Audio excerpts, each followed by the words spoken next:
If I don't go on a trip, my husband, by extension, can't go because, for the record, it's my family's cabin.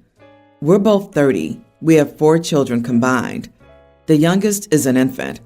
I'm not sure what it is about his family, but our daughter screams whenever these people are around us, every other week at least.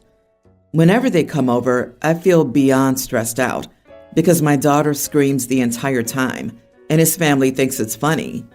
They pass her around while she's screaming, and they laugh about it, and it takes them forever to hand her back to me to get her calmed down.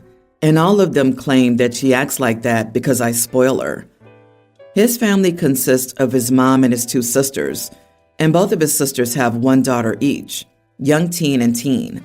Our daughter doesn't act like this when it comes to anyone else, family, friends, or complete strangers. She loves people.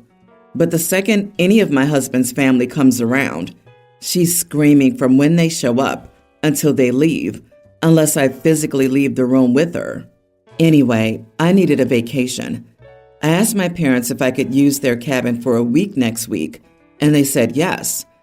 My husband, for whatever reason, decided that he wanted his mom to come, and she invited her daughters. So I'm getting text messages saying, "What should I bring?" and whatever else. I never wanted them to come.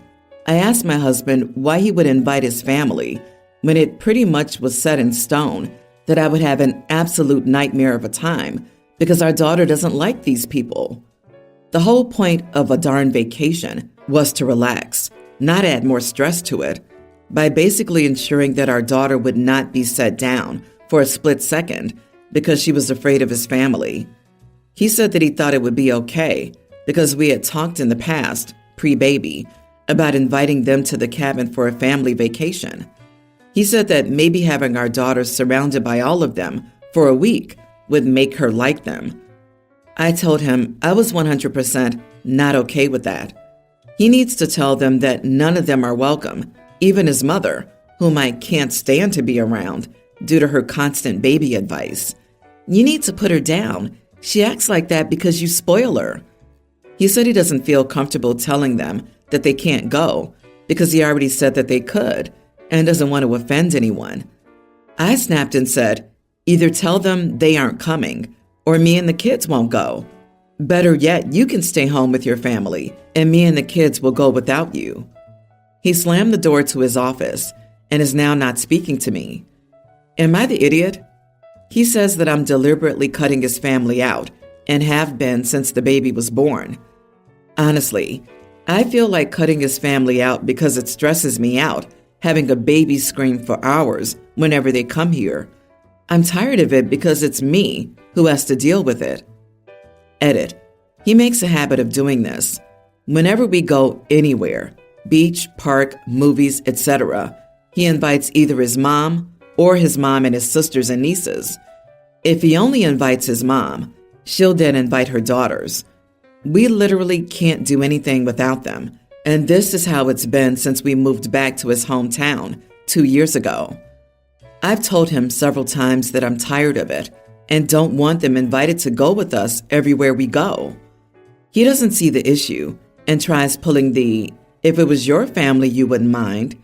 But there's zero comparison because I see my family maybe 3 times a year. He even invited his mom here immediately following us leaving the hospital with the baby without telling me, and she invited her daughters. So they all showed up here when my daughter was 3 days old and got angry at me for not being okay with it. Not the idiot. It was not his cabin nor his choice to invite his family without asking you first. The fact that he asked his family without prior consultation with you tells me he doesn't care much about how you feel because he doesn't feel your input is necessary when making such decisions. Right? Like, oh, we're going to your family's cabin? I'll invite my family. Huh? Why would I ask you if that's okay? Completely, intentionally oblivious. I completely understand why she's not his first wife, and I wonder how many more he'll have after her. And speaking of raising a spoiled child, mother-in-law sounds like she did that herself and can't criticize. Not only does he not care how old P feels, He also doesn't care how his daughter feels.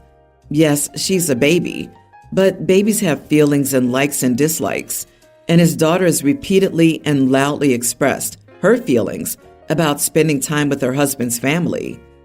Whether the baby's feelings are justified doesn't matter. Her parents should respect them and protect his daughter from being passed around and laughed at when she clearly doesn't like it. I'm starting to think maybe his family is pinching her. This was my first thought. Someone in his family, maybe all, is pinching, pulling hair, or sticking their fingernails into this baby's flesh. These would be incredibly easy to hide and cause that baby pain. I can't imagine the weeks' worth of pain that the child would endure if they went to the cabin together. I wonder what the older children are experiencing. There must be something going on, but it would be more subtle. My husband, 42, and I, 41, female, have been married for 10 years and have 2 kids. My husband's family is lovely, but doesn't talk about anything complex. My sister-in-law, 40, let's call her Daisy, lives at home with them. Daisy's always lived at home and struggles with managing her finances. She's great at her job but earns minimum wage, and her parents pay for her car, accommodation, food, phone, etc. My mother-in-law, 78, and my father-in-law, 80, are retired and have enough savings to go on nice holidays, etc. So this isn't an issue for them. Sister-in-law will make some unnecessary purchases, e.g. buy a new Apple laptop to replace hers, which was 3 years old, use high-end hair products and cosmetics, subscribe to all the streaming services, regularly buy new clothing, shoes, etc. I wouldn't have minded any of this, except recently, my mother-in-law's been commenting along the lines of, she'll be living with you when we're gone, and implied we'll have to manage her car, etc. They've done this joke before and don't do any of this conversation with my husband. I got a bit annoyed at this, as no one thinks that there are any other options for her to improve her finances, e.g., parents could plan to one day move out of the sizable 4-bedroom house they're in, downsize, and buy sister-in-law a flat. If they don't make that plan, then I worry she'll spend anything she inherits and won't have anywhere to live and not plan. This happened with an earlier large inheritance she got from her grandparents. When the topic of moving out has been brought up in the past by father-in-law, she walks out of the room. My husband thinks it may have been a joke comment and to not rock the boat. I know it's none of my business, so am I the idiot for asking them to make a financial plan for their daughter's future that doesn't involve my husband and I will just take on the role of parent? Edit. She's not disabled in terms of having a learning difficulty. She has a degree, but she has a problem with motivation. She doesn't appear depressed, though, and has friends, but half of her friends are in a similar situation, living at home. It's like she's resigned to never moving out because of the cost of housing, but has got into a situation where her disposable income is quite high because she's not saving anything and has no large expenses. So she'll often buy things that I wouldn't, e.g. the Apple laptop, whereas I share an old desktop with my husband. Not the idiot. It's not a joke. They're tossing that out there like a grenade to see if it blows up or not. Please have an in-depth conversation with your husband and let him convey the results you both agree on. I think you should say that you're not taking financial responsibility for sister-in-law once father-in-law and mother-in-law have passed. Sister-in-law is how she is because she's been enabled all her life. Your mother-in-law talks about her daughter like she's 12 years old, which is the problem.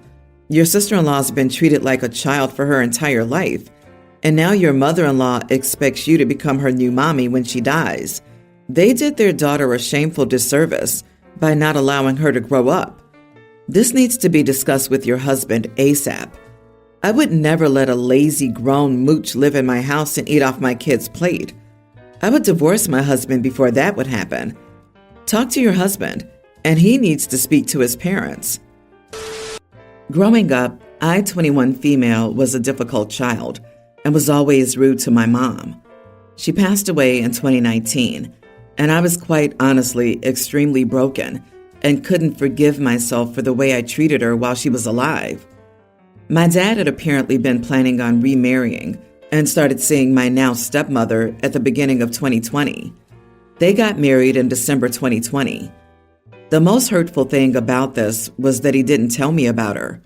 I accidentally found out and had to confront him, and only then did he tell me he'd been planning on remarrying. I tried to get along with her and be as nice as I could allow myself to be, since I was still grieving. Things didn't go well, and we got into fights all the time because she was always trying to control my daily life and be involved in my academics, which I didn't feel comfortable with, since neither of my parents ever did that. I've always been independent and self-sufficient with my education and career decisions. They would only ever advise me. She kept making comments like, "You can't study such a difficult course. Your dad should have chosen something easier and less expensive," which made me angry. Things kept spiraling, and it got to a point where she would be jealous of the smallest forms of support or efforts my dad put in for me, with sarcastic remarks like, "I don't understand why you keep prioritizing your daughter over everybody else in your life. It's like you can never love anyone more than her." Note, my dad isn't big on affection or caring words, gets easily flustered or awkward with affection. I later found out that my dad and his mother gave her my mom's most valuable belongings, including her jewelry. They haven't even mentioned it to me. I told him I was upset about it and didn't want somebody else to have my mom's belongings. He said those things were bought with his money and that I'm not old enough to worry about them. The fights got worse, and she would blame me every time for wasting my dad's money. I was telling him what outfit I wanted for my birthday. One time it spiraled out of control, and she told me to never eat the food she made and asked me to get out. My dad didn't stand up for me and only dropped me off at my friend's place for the weekend. I told him he was a horrible parent for not standing up for his child and letting his wife treat me this way, and that I'd never forgive him for giving up my mom's gold to her. I told him I'd never seen him respect my mom's opinions or wishes, and that it wouldn't change the fact that he was a horrible husband just because he supports my stepmother with all of her opinions and wishes now. Not the idiot. Your dad sure is one, though. You're 21 years old and not old enough to be worrying about these things. You're an adult now, and it's fine to go low or no contact with crappy people. However, I'm being petty. Every time you see her wearing the jewelry, say with a snarky voice, "Mom's jewelry looked better on Mom. She had class." Brilliant. Tell her that every time you see her. Your dad has grossly let you down for years, if not maybe your entire childhood. He may be legally fine, but giving your mother's jewelry to his wife was morally wrong and just tacky. And I can't imagine taking the jewelry of a woman who passed and left a grieving child. Sounds like your dad and his wife deserve each other, as they're both terrible. I'm sorry you're going through this. Please keep working hard in school and build a good life for yourself. Eventually, you'll never have to see these people again. This happened last weekend, on the anniversary of my 28 male, wife's 29 parents. It was a huge party to which everyone was invited. Quick background. My wife's family consists of her parents, a brother who's exactly my age, 28, and unmarried, and a little sister who's in university. Quite a well-to-do family. My family consists of only me and my mother, 48. Mom got divorced from my abusive dad when I was 7 and never remarried. Anyways, during the party, my wife quietly told me that she was 100% sure that my mom was having physical relationships with her brother. Told me they'd both just disappeared from the party. I was shocked, honestly. She immediately said she'd been eyeing and observing my mom for a while.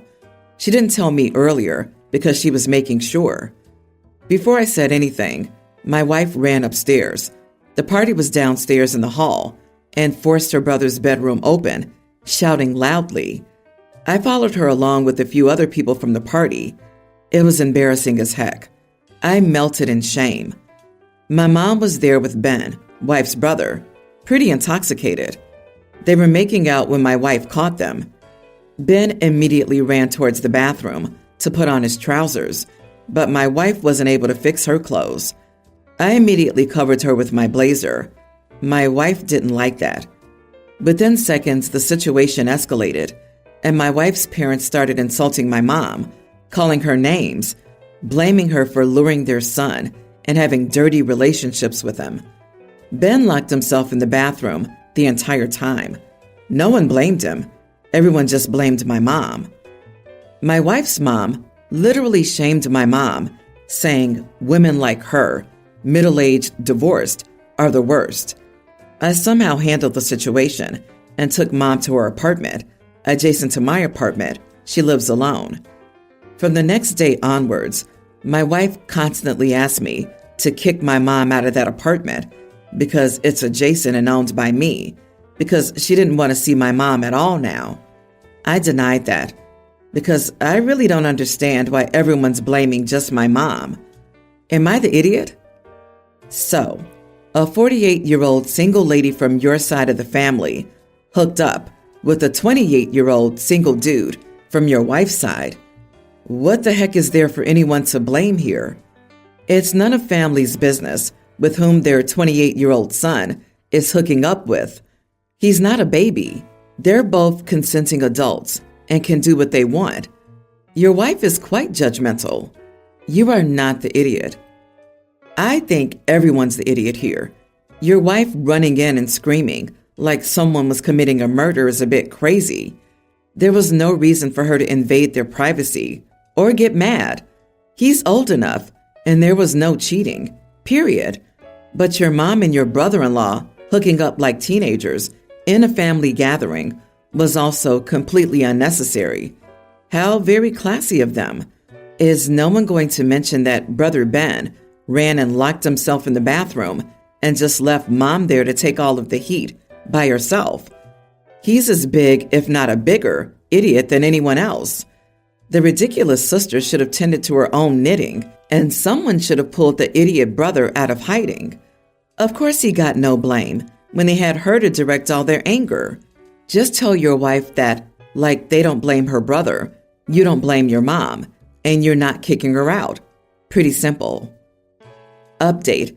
I talked to my wife about what's happening, and she told me Ben is literally in the heat of it with his parents because they aren't supporting his relationship. He wants to leave his house and move into my mom's apartment. I've yet to talk to my mom. Ben's saying my mom's also supporting him. It's all so messed up now. My boyfriend and I have been together for 2 years. From the beginning, I was upfront about wanting a long-term relationship and probably marriage in a few years. He said okay, but never moved the relationship along. I had to bring up that we've been dating for months and should be exclusive, but he said it was too early, but he wanted to move in together. So I never got the sense that he wanted to get married, despite him saying he did. He will say whatever he thinks I want to hear. He's a salesperson who's very charming and personable, but it's hard to trust him because of those traits as well. He said that marriage is outdated and unnecessary, and men should want to stay in a relationship without a piece of paper. Of course, there's how men get screwed in marriage, and so that's why men don't want it. Recently, a mutual friend got pregnant by her boyfriend of 5 years, and she obviously wants to get married and have the baby in wedlock. He said no, and she and he have been fighting since. She's privately told me that she's considering termination because of this, as he's obviously unreliable. Still, she's scared because she's older. She might not have another chance at having a child. My boyfriend told her she should not pressure her boyfriend into a shotgun wedding if he isn't ready, and really that marriage is meaningless. I'm not surprised he has these views, as I think he does, but he's always denied them. She was pretty upset with what he said, especially as it's a 5-year relationship and clearly not a shotgun wedding. I broke up with him today due to this, and he's been texting me nonstop, saying I'm the idiot for not believing him. He says he does want to get married, just not now, and I'm so impatient. Why do all women want marriage, etc.? I want to take him at face value, but the conversation made me believe that I may end up like our friend. Not the idiot. You want marriage, he doesn't. You're not compatible with someone who doesn't want marriage. Why would you waste more of your time with someone that you're fundamentally incompatible with and who doesn't value what's important to you? Just block him, move on, and find a guy who shares your goals and values. Info. Did you move in with him even though you weren't in an exclusive relationship? You remained in a relationship with him for 2 years, even though you wanted to be married, and he said it was outdated and unnecessary. There is no he never moved the relationship along. That's a thing you both created together. If you have the sense that he'll say whatever he thinks you want to hear, and you're still with him after 2 years, that's as much on you as it is on him. Not the idiot for breaking up with him. Should have done it way sooner. Block and move on.